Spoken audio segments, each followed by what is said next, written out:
your word be proclaimed. God, may your word be heard. God, may your word be honored today and forever. Amen. Amen.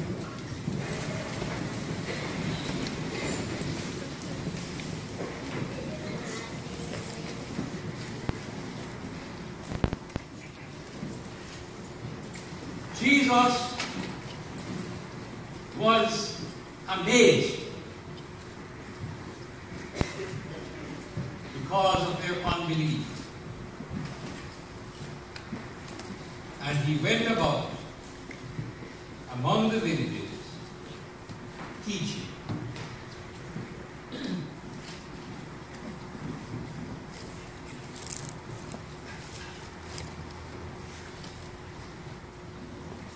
Jesus was amazed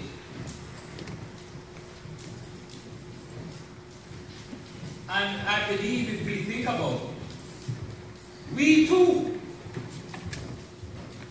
must be amazed, but maybe not for the same reason as he was. We are amazed that he, the omniscient one, who knows everything, who knows the secrets of every heart, why should he be amazed?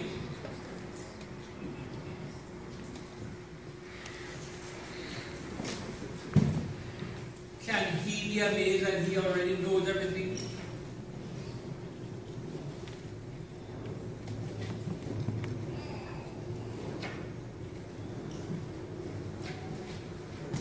In fact, the Bible, both Old and New Testament, is a book of surprises. And the Christian life is a progression of surprises. We know nothing about heaven. We probably know more about hell. Many people have said, I've been through hell today or this week or whatever. Easier to know about hell than about heaven.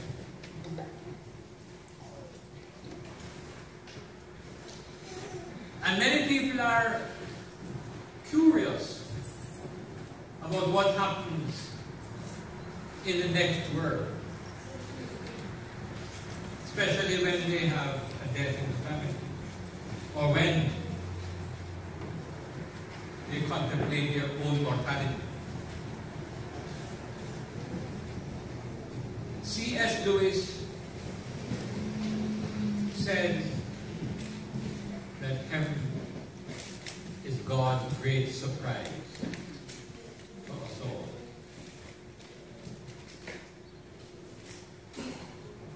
We like surprises, don't we? Well, not always. We like the surprises when the surprise is something good.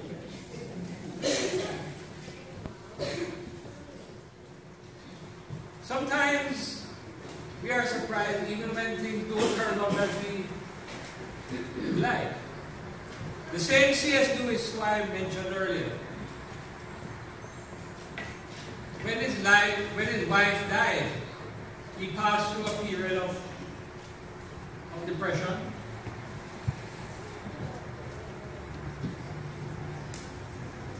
His wife, incidentally, was named Joy David Mann. And then he wrote about this passage through that process of grieving and mourning.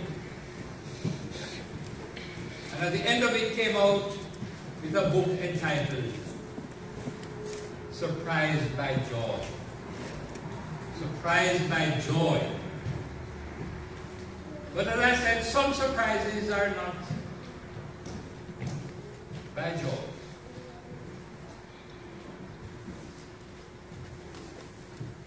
We can describe some surprise by saying, I am amazed. I am shocked. But we don't expect that from Jesus, because he already knows everything. Nothing should surprise him.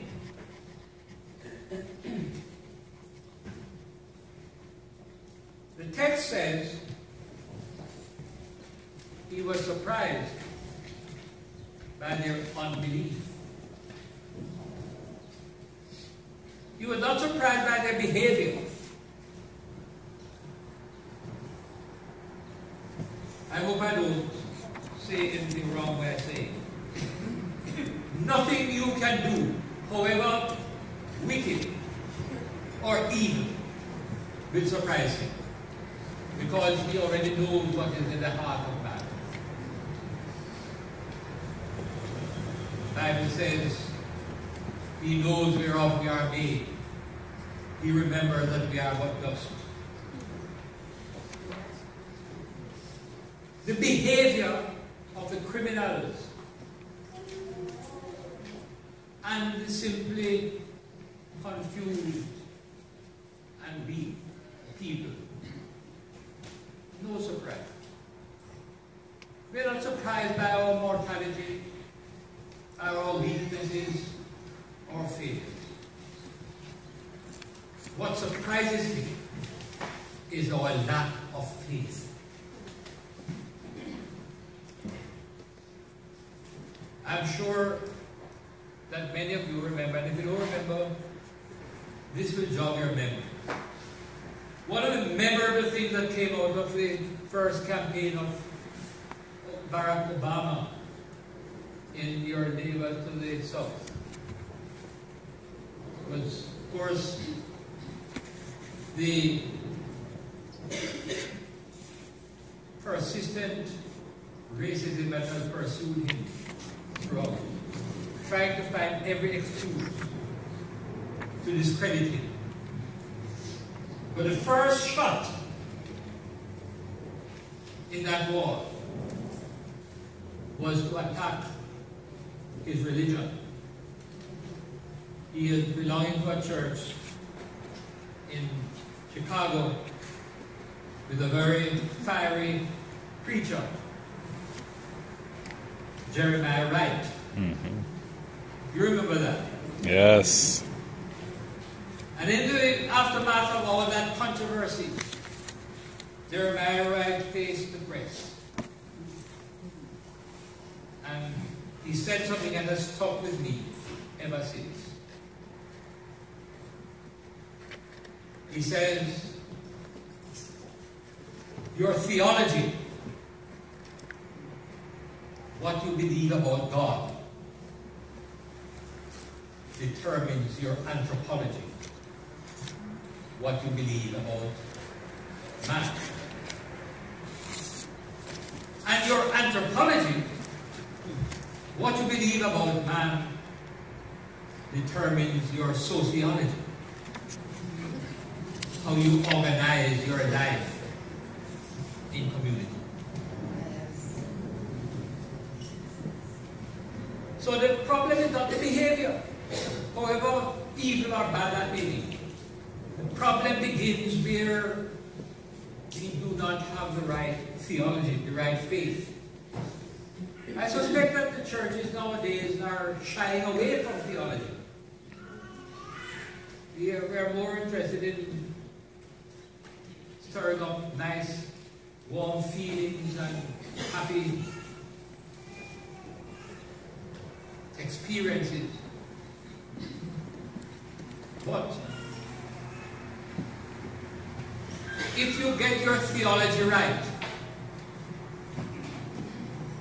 your faith in God right, you will get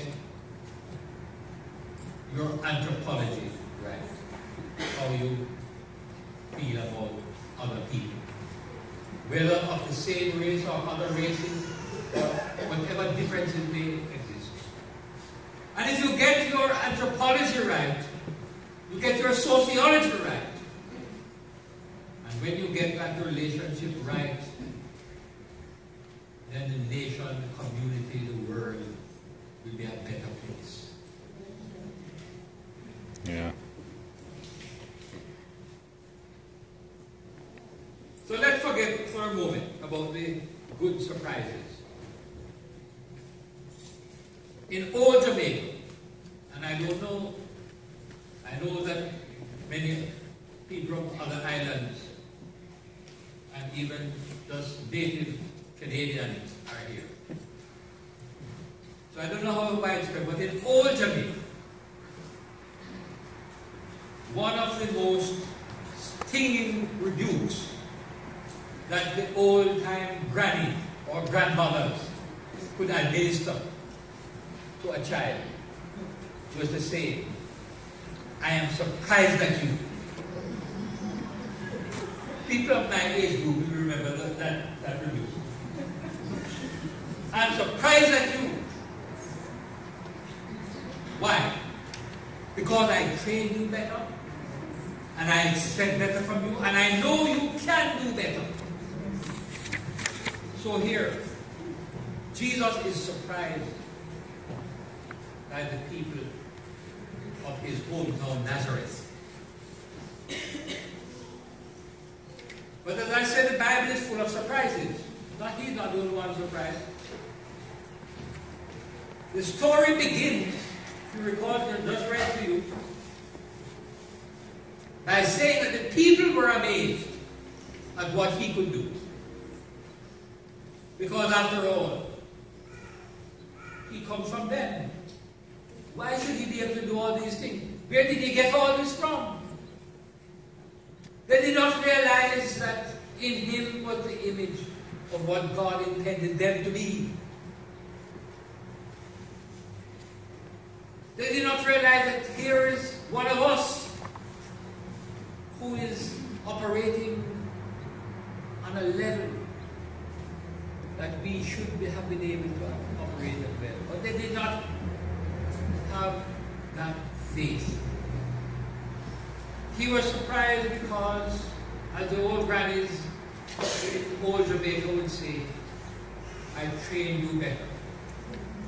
God had spent centuries training these people, sending generation after generation of prophets, lawgivers, poets, and no poetry has ever rhymed on the Psalms. Why then did they recognize this Savior of the world among them from their own people and their own village? They thought they knew him.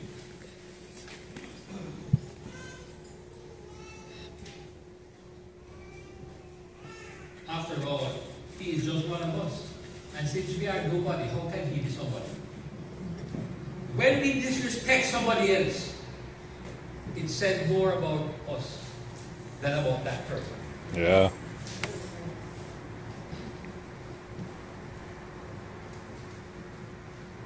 We,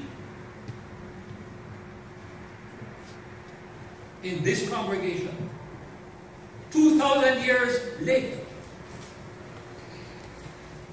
are no different, unfortunately, from that congregation in the synagogue at Nazareth. We too, for all the creeds that we recite so faithfully, suffer from a tragic spiritual blindness based upon our presumed familiarity with Jesus. And when I dare to think about it, I ask myself, is he saying to me today, I am surprised at you? Is he saying that to you today? I'm surprised at you. We might believe that we would have known better than these people in Nazareth. We say, well, they lived with him, they saw him every day, they knew all, they said they knew everything about him. And we believe that if we were in their place, we would have accepted him and loved him and supported him and believed. But in fact, they, if they knew about us, might be even more surprised at us.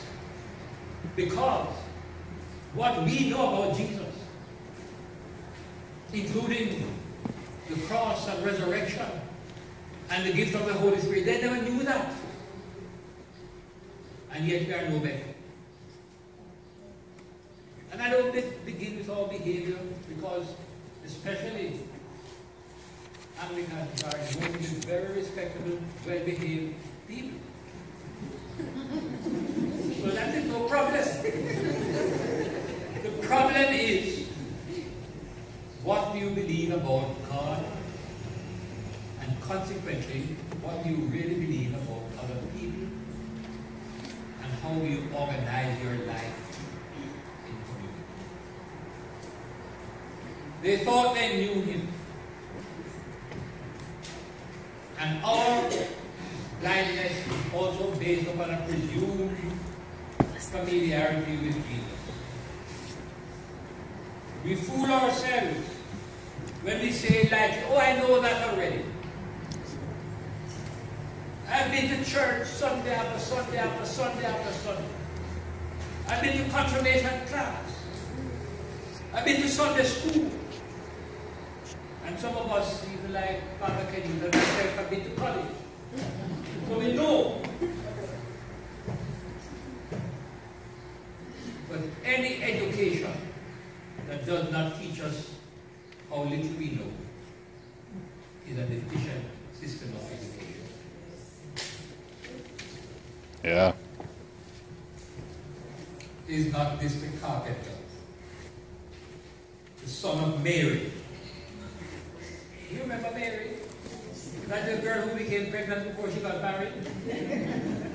We know her. And his brother and sister. We know everybody, man. We know them. And of his siblings here with us. Therefore, they had all these physical facts about his birth, his occupation, his family, his home. And you know, whenever people are having a bit of controversy, first thing they begin to tell you about is your antecedents.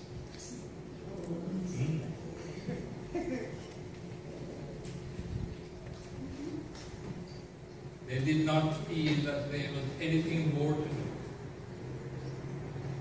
And when you feel that there is nothing more to learn, then you are intellectually and spiritually dead. They had Jesus pigeonholed like us. They think to limit reality to what they already know. But they did not know the real Jesus, the Son of the Most High and the Savior of the world. The one who could liberate them, the one who came, was anointed by the Holy Spirit. Bring relief to the captive, recovery of sight to the blind. A little knowledge. Our little knowledge is a dangerous thing. Our superficial knowledge of the Bible stories, even of theology and history, cannot save us. In fact, may lead us astray. We need an ever-deepening personal and saving knowledge of Jesus himself. Let us feel every day as we meditate on Scripture, as we pray and ponder and think about God, every week as we gather for worship, that we are entering into a vast treasure house of inexhaustible riches, and we come here every Sunday to be surprised. Not to say that we know it already. You know, people who are not of our tradition will say, well, it's Prabhu, Christian. They have it written down there and they know it from. They do it by heart and they repeat it by rote. What they do not know is that the best Anglicans are the ones who find surprise every day in those same familiar words. You come here to be surprised in the right way. Otherwise, in the great judgment,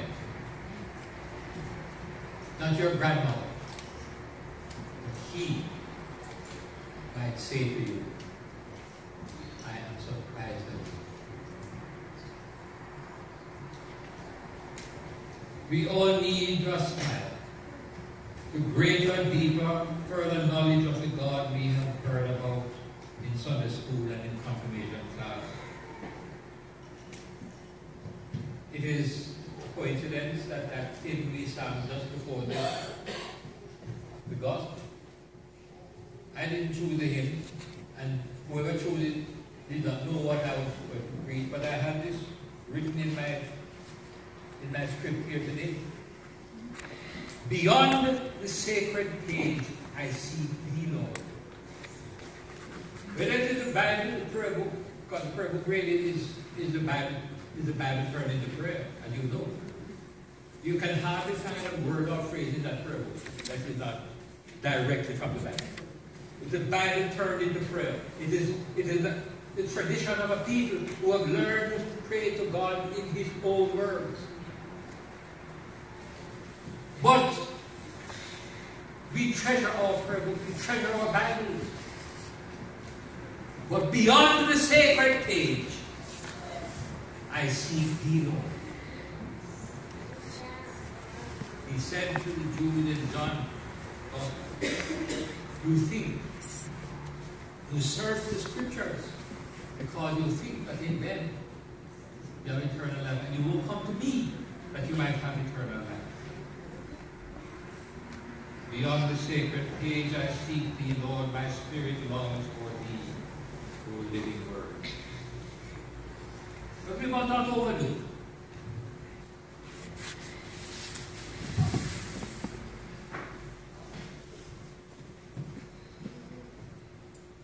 The hindrance to surprise, to learning, that comes from prejudice. I began by mentioning the case of Barack Obama. Think again of this story. We know his mother, his brothers, his sisters. They're all here. Don't you see a hint, at least a hint of social and intellectual snobbery in that remark? He is no rabbi. He is no priest. He is not Mr. Carpenter. How can a carpenter come to teach us? As funny or outrageous as it may seem, there are still those who feel that they are bigger and better than Jesus. What else is the real meaning of the widespread idea that Christianity and religion in general is something for children and backward people, an expression of fear and ignorance and superstition? Some people hold this view consciously, some unconsciously. In defiance of the evidence that the religion of Christ is the greatest single agency of enlightenment, education, and civilization in every part of the world. We have been wise in our own conceit. As St. Paul says in Romans 1 verse 22, knowing God, they have refused to honor Him as God and to render Him thanks. And all their thinking has ended in futility, and their misguided minds are plunged into darkness. They boast of their wisdom, but they have been made fools. They have made fools of themselves. It's exchanging the splendor of the immortal God for an image.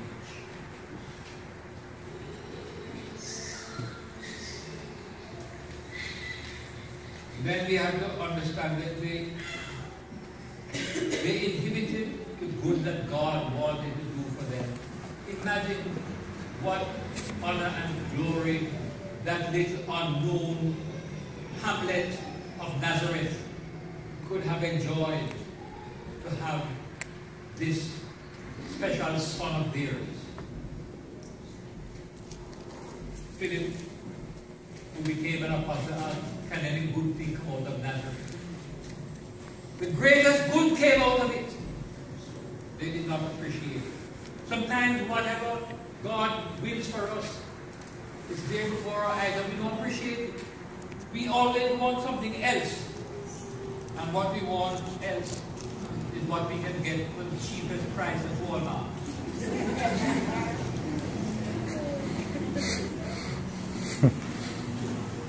And so there comes that strange phrase in Mark chapter 6. He could not do any mighty works there. You know, that's a very interesting text. In Mark chapter 6, it says he could not do any mighty works there. Mark is the first gospel to be written. When Matthew came to be written, Matthew revised that statement. Because by then, it sounded too outrageous. How do you mean he could not? You know what Matthew said it? Matthew says he did not do many mighty works. But the fact of the matter is this, that he cannot do anything with you until you really believe in him.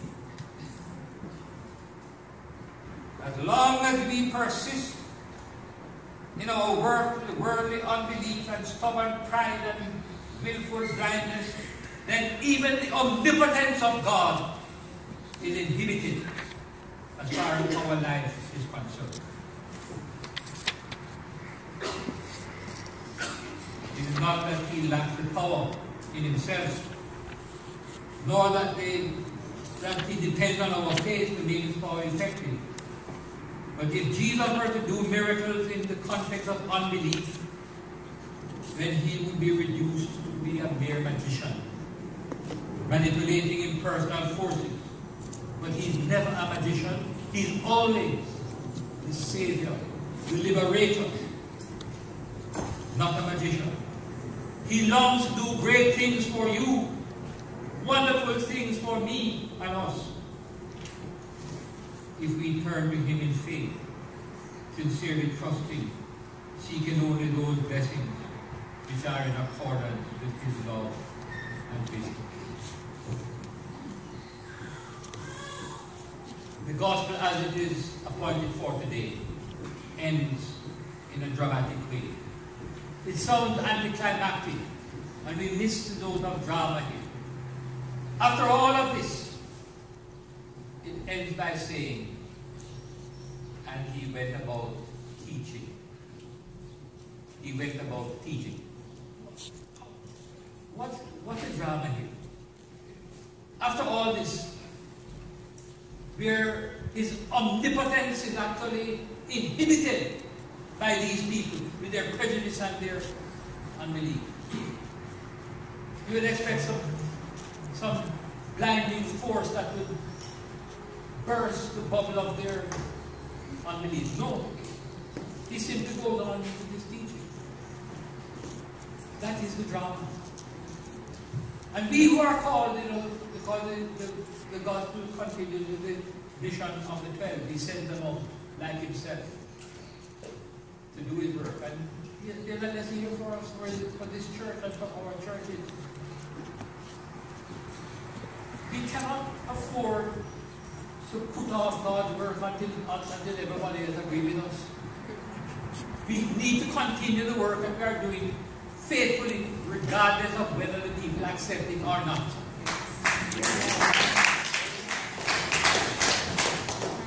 You know, I love that little passage in the book of the prophet Isaiah, where Isaiah complained to God, who had believed our report? Nobody believed what I'm saying. Nobody accepts our teaching. And then he challenges God. He says, how long am I supposed to continue with this? And God replies in a translation which unfortunately is not a popular translation, but one of these real translations are, God replies to him, until there is no one left to hear. You continue until there is no one left to hear. He goes on with the word.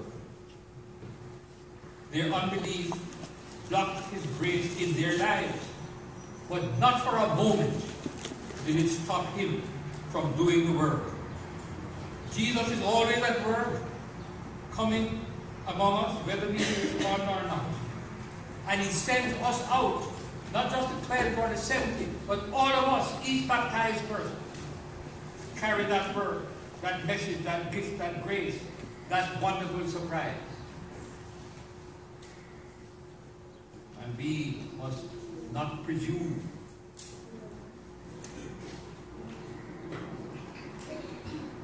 to postpone God's work until we feel that we are being successful. We must work and let him work in us and for us. And let the result be our great surprise. Maybe not on this earth, but in heaven itself.